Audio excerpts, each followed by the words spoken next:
northwestern New Jersey, southwestern Morris County in northern New Jersey, southwestern Somerset County in northern New Jersey, north central Bucks County in southeastern Pennsylvania until 2:30 p.m. At 1:49 p.m., a severe thunderstorm was located over Huntsville, or 14 miles south of Easton, moving northeast at 25 miles per hour. 50 miles per hour wind gusts and quarter-size hail. Source: radar indicated. Impact: minor damage to vehicles is possible.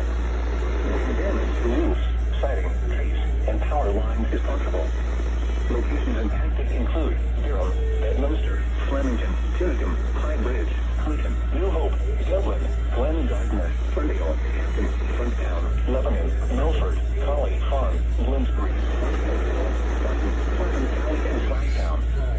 This includes Interstate 78 in New Jersey between mile markers 7 and 27. For your protection, move to an interior room on the lowest floor of a building.